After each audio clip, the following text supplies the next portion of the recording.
자, 통계의 세 번째 단어는 삼포도와 편차입니다. 삼포도는 평균을 기준으로 자료가 흩어져 있는 정도를 나타내는 걸 보통 삼포도라 불러요. 그래서 기준이 보통은 평균이라는 거죠. 예를 든다면 A반 학생들이 있어요. 근데 A반 학생들의 평균이 70이었다고 칩시다. B반도 있습니다. 평균이 70이었다고 합시다. 두 반은 둘 다 평균이 70점이기 때문에 실력이 비슷비슷하다고 볼 수 있겠죠.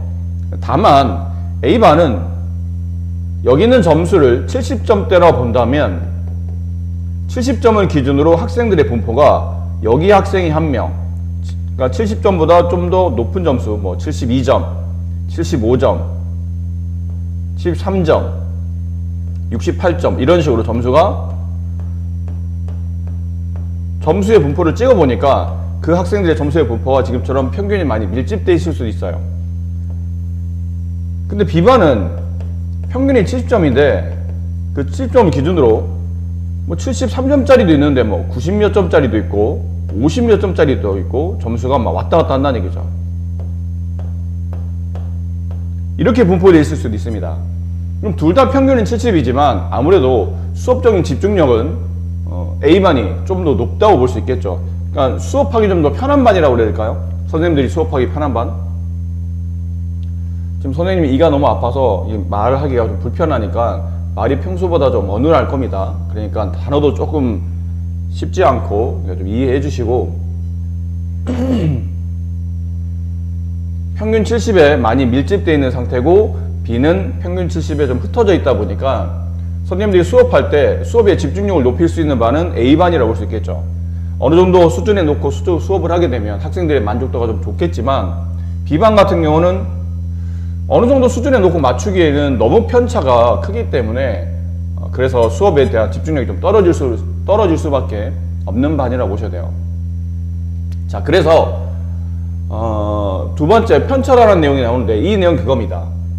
평균을 기준으로 얘네가 너무 많이 떨어져 있다 보니까 그 크기를 좀 알고 싶은 거죠. 그래서 각 별량, 내가 수집한 자료, 여러분의 점수를 같은 걸 생각하시면 됩니다. 그 수집한 자료인 별량에서 평균을 뺀 값, 그 값을 편차라고 부릅니다. 그럼 만약에 여기 있는 어떤 학생 한 명 있는데 그 학생 너 몇 점이니? 그랬더니 73점이요 라고 했다 칩시다. 이 학생의 편차는 73-70 플러스 3점이 편차가 되는 겁니다. 여기 있는 친구한테 물어봤어요. 너 몇 점이야? 그랬더니 이 친구가 69점이요 라고 했다 칠게요. 그럼 이 친구의 편차는 69-70 -1이 편차가 되는 겁니다. 이해되시죠? 자, 그리고 편차의 이 합들은 항상 0이 되겠죠. 항상 그럴 수밖에 없습니다. 더하고 빼고 계산하다 보면 어차피 평균이라는 게 만들어지는 거기 때문에 편차의 합은 항상 0이 만들어지고 편차의 평균보다 별량이 크면 그 편차는 양수이고 별량이 평균보다 작으면 그 편차는 음수이다. 이 부분에서 말씀드렸던 겁니다. 그렇죠? 충분히 이해가 되실 수 있을 만한 사항이라고 생각을 해요. 그래서 이렇게 오른쪽 얘가 나와 있는 5가지의 57364라는 별량에 대해서 편차를 구해 보시오 그러면 가장 먼저 하셔야 될 게 평균을 먼저 구하시는 겁니다. 그래서 평균 57364를 다 더하면 25가 되고 그 25를 5로 나누면 평균이 5가 나오겠죠. 그 평균 5에서 각각 별량에서 편차 5를 이렇게 빼내시는 겁니다. 이게 빼내시게 되면 각각의 별량의 편차가 나타나죠. 그 편차, 여기는 0, 여기는 2, 마이너스 2, 1, 여기 마이너스 1. 이렇게 편차가 나오고 그 편차를 모두 다 더하면 그 값은 0이 된다. 이렇게 되는 걸 알 수 있네요. 자, 다음 7개의 숫자에 편차가 나와 있는 겁니다. 별량이 나와 있는 게 아니고. 그랬을 때 x값을 구하는 문제인데 별량이 얼마인지 모르겠고 편차가 나와 있는 값으로 x값을 구하려면 그 편차의 총합이 0임을 이용해야 되겠죠. 그럼 이 숫자를 다 더하게 되면 x를 일단 다 더하게 되면 4x가 될 때고 상수를 다 더하게 되면 이렇게 더하면 마이너스 11이죠. 마이너스 9가 됩니다. 마이너스 15가 되겠네요. 네, 여기 3까지 하게 되면 12가 되겠죠. 마이너스 12가 되겠죠. 편차의 총합이 0이므로 따라서 x는 3 이렇게 구할 수 있는 문제입니다. 자, 이쪽이 중요한 내용이죠. 좀 전에 여러분이 이제 편차량을 공부하셨는데 편차도 대표값이 필요한 겁니다. 각각 개인의 점수를 예를 들어서 별량이라 두고 그 별량들에 대해서 평균에서 떨어져 있는 정도를 조사하기 위해서 편차를 다 조사했어요. 근데 그 대상이 너무 많다 보면 편차도 굉장히 많겠죠. 그래서 그 편차들의 평균을 구하고 싶었던 겁니다. 근데 문제는 편차들의 총합이 항상 0이다 보니까 편차의 평균을 구하려면 다 더해야 되는데 0이 되다 보니까 항상 편차의 평균은 0으로 나타난다는 뜻이죠. 그래서 그건 불편하더라는 얘기지. 그래서 만들어낸 게 뭐냐면 편차가 더해서 0이 되는 걸 막기 위해서 편차를 제곱시키는 겁니다.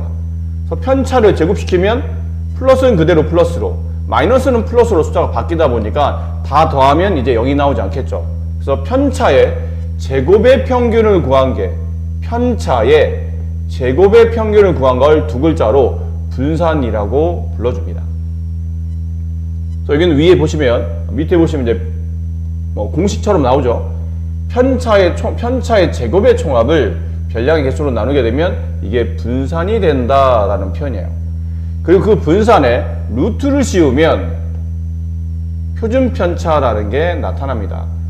정확한 의미는 아니라고 예전에 얼핏 말씀드렸었는데 원래 표준 편차는 다른 의미로 우리가 구하게 되는데 굳이 루트를 씌워야 되는 이유가 뭐냐고 물어본다면 여러분이 이해하기 쉽게 말씀드리면 편차의 제곱을 시켜서 평균을 구했기 때문에 원래 편차값마다 원래 편차값보다는 제곱 정도의 배가 돼 있을 겁니다. 그걸 다시 원래로 돌리기 위해서 루트를 씌웠다 생각하시면 이해는 좀 더 편하실 것 같아요. 자, 밑에 참고사항 분산이 0일 때 표준 편차는 0이다. 당연하겠죠. 분산이 0이면 루트를 씌워서 표준 편차도 0이 될 테고 여기 또 중요한 내용 표준 편차를 구하는 순서 실제로는 분산을 구하는 순서로 보셔도 됩니다. 분산이랑 표준 편차를 구하는 순서는 제1번이 평균입니다. 항상 평균을 먼저 구하시고 그 다음에 별량 마이너스 평균을 계산하셔서 편차를 구하시고 그 편차들의 제곱을 다 구하신 다음에 그들을 합치시는 겁니다. 그런 다음에 그 값 전체를 자료의 개수로 나누시면 분산이 구해지겠죠. 그런 다음에 이제 루트 씌우시면 표준 편차가 만들어집니다. 자, 아래표는 혜진이가 1월부터 6월까지 6개월 동안 읽은 수와 편차를 나타낸 거죠. 표의 빈칸을 알맞게 채우시오라고 되어 있는데 편차를 나타냈다고 되어 있어요. 그러니까 여기 나와 있는 숫자들이 다 편차라는 얘기죠. 편차를 구하라는 거네요. 여기 나와 있는 숫자는 1월달, 2월달, 3, 4, 5, 6까지 읽은 책의 권수입니다. 그럼 평균을 이 친구가 한 1개월 동안 읽는 책의 평균값을 구해야 되겠죠? 그럼 다 덧셈 하셔야 되겠네요.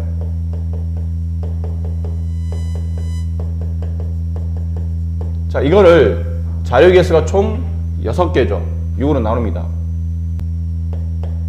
자, 분자값이 30이므로 약분하면 5가 되겠죠.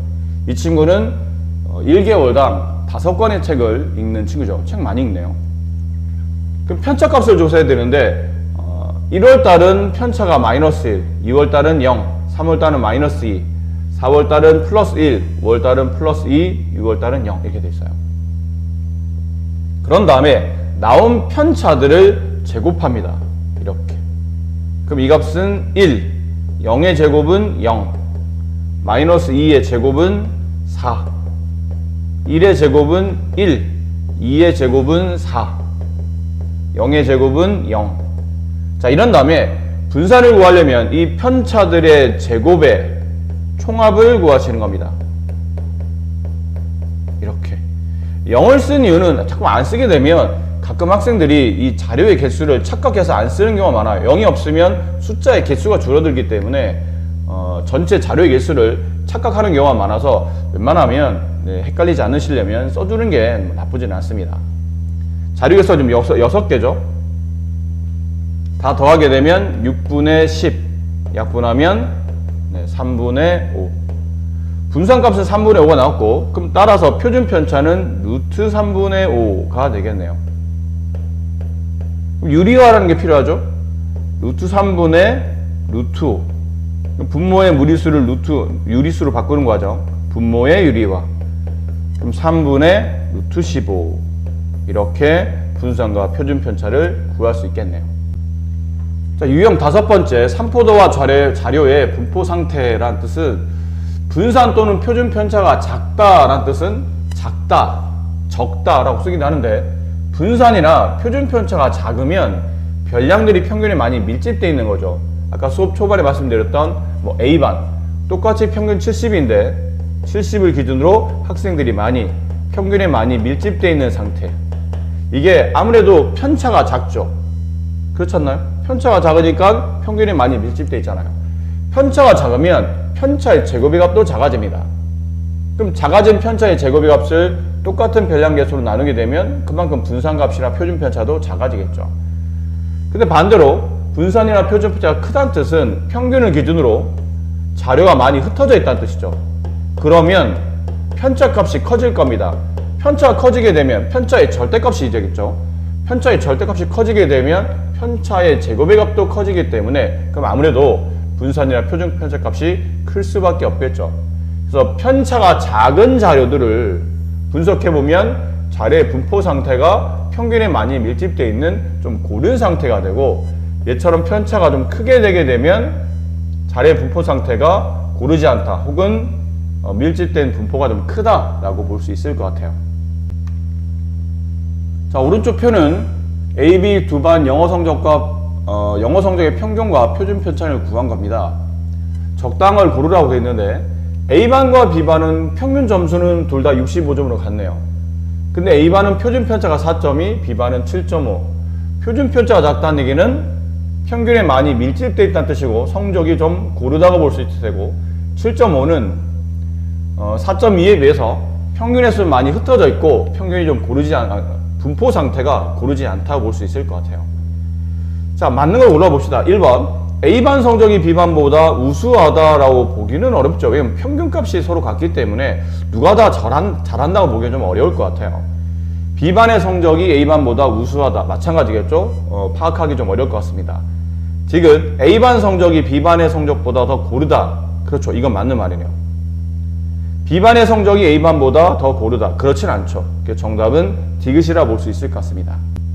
자, 다음은 통계 마지막 파트에 나와 있는 산점도인데, 산점도는 두 별량 사이의 관계를, 이게 별량이 하나가 아니고 두 개라는 얘기죠.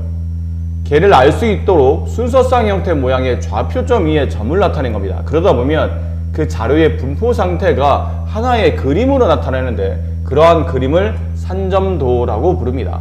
오른쪽에 보면 얘가 나와 있죠. 다음 표는 어느 식물원 잎 14장 길이와 너비를 조사한 건데 별량에 대한 산점도를 그려봤더니 이렇게 좀 나와 있다는 얘기죠. 길이와 그다음에 너비 총 14개의 식물에 대한 분포 상태를 조사한 겁니다.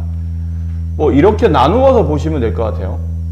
나누어서 너비가 15인 어떤 식물의 잎, 근데 길이가 15인 어떤 식물의 잎, 근데 걔 너비는 12짜리 길이 너비 7, 이런 식으로 해서 총 14개의 분포 상태를 점으로 찍어 보니까 가로는 길이, 세로는 너비. 그럼 첫 번째 아까 말씀드렸던 여기죠.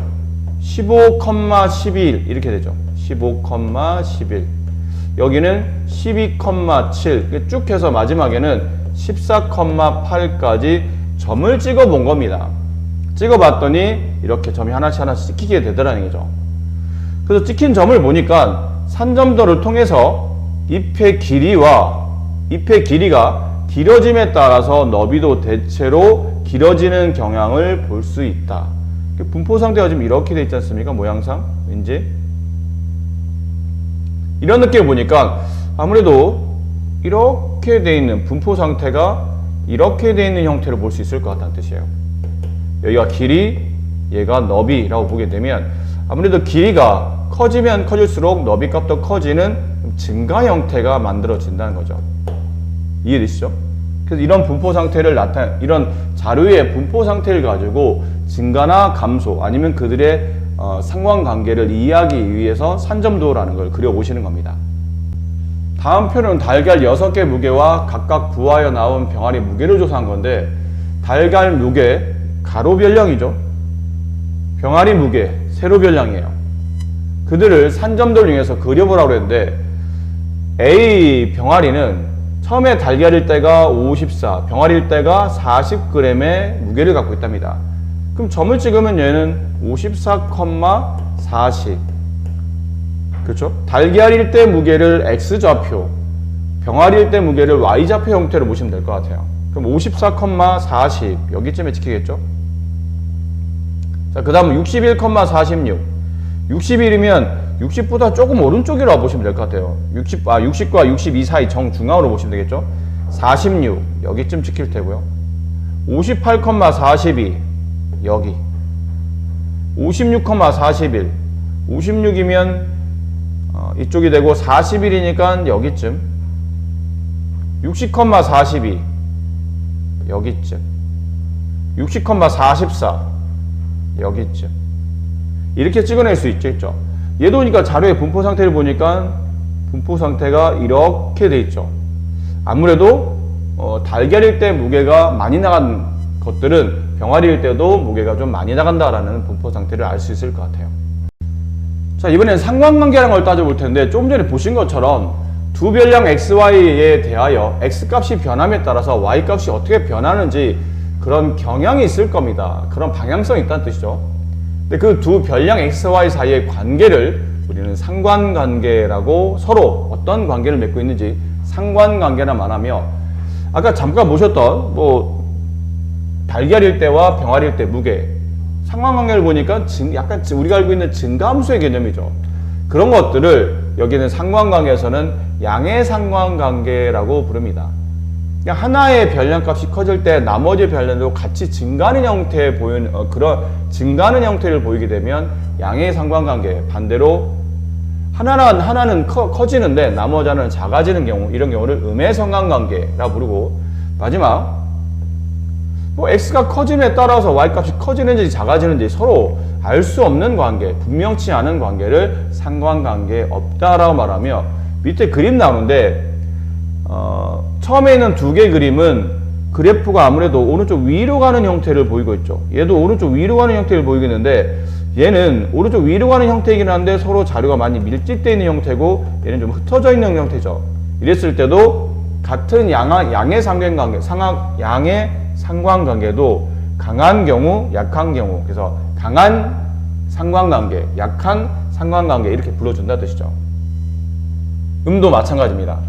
근데 오른쪽 같은 경우는 이렇게 원의 모양으로 나타나게 되면, 이게 X가 커짐에 따라서 Y가 커진지 작은지 그럴 수도 있고 아닌 경우도 있기 때문에, 이런 경우로 본다면 X가 커지면 Y는 작은데, 또 이런 경우로 보면 X 작으면 Y가 크고, 또 이런 경우로 보면 X 클 때 Y도 크기 때문에 애매하다는 얘기죠. 커지는지 작아지는지. 이런 경우도 마찬가지고요.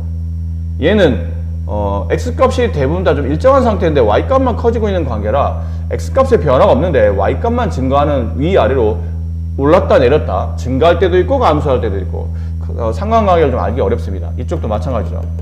X값이 커짐에 따라서 Y값이 클 수도 있고 작을 수도 있고 왔다 갔다 알 수 없는 상관관계라는 뜻이에요. 2번을 한번 봐드릴게요. 다음 두 별량 사이의 양의 상관관계면 양, 음이면 음을 쓰고 상관관계 없으면 없다라고 하시오. 도시의 인구수와 학교수, 도시의 인구수가 늘어나면 학생들이 늘어나겠죠. 그럼 당연히 학교수도 늘어나겠네요. 얘는 양의 상관관계. 시력과 안전키, 시력이 높으면 안전키가 큰가요, 작은가요? 관계가 없네요. 해발의 고도, 해발은 그 수면의 높이를 말하는 거죠. 수면보다 위쪽에 해발, 아래쪽은 해저. 해발고도, 해발고도라는 뜻은 높이가 높아지면 기온은 떨어지죠. 왜 우리가 산에 올라갈수록 좀 춥잖아요. 얘는 음의 상관관계. 운동량과 심장 박동수. 운동량이 많으면 심장 박동수도 커지겠죠. 빨라지잖아요. 양의 상관관계. 물건의 가격이 높아지면 사람들이 아무래도 덜 사죠. 여러분도 그렇잖아요. 똑같은 물건인데도 비싼 데는 잘 안 가서 안 사게 되잖아요. 판매량은 줄어들겠죠. 음의 상관관계가 되겠네요. 자, 오늘 선생님 몸 상태가 좀 안 좋고 여러분도 좀 강의를 듣고 있긴 한데 발음도 좀 이상하고 오늘 수업이 선생님도 썩 만족스럽진 않지만 내용 자체가 그렇게 어려운 단어는 아니었기 때문에 앞쪽에 있는 뭐 분산이나 표준 편차는 계산만 좀 잘 해주시면 되고 내용 정리 잘 하시고 공식 확인하신 다음에 계산 실수하지 않도록 좀 조심하시고 뒤쪽에 있는 상관관계는 워낙 내용이 쉽기 때문에 크게 어려움 없이 수업이 조금 부족했지만 잘 하실 거라 믿고 주말 잘 보내시고 다음 월요일날 좀 보도록 할게요. 그리고 3학년 2학기 이 부분 특강할 때 주말에 빠짐없이 늘 변함없이 열심히 해주셔서 늘 감사했었고 앞으로도 있을 또 우리 수업 잘 해갈 수 있도록 부탁드리도록 하겠습니다. 고생 많으셨어요.